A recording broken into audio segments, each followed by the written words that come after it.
Guys, প্রথমে video দেখেন, তারপর কমেন্ট পড়তেছি। নাম্বারটি ব্যস্ত আছে। The number is busy now.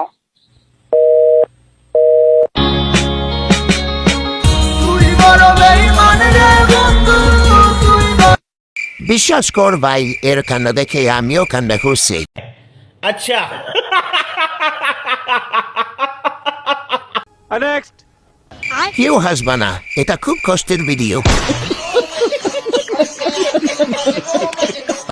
Next আচ্ছা, আমি হাসতে কি পাপ হবে?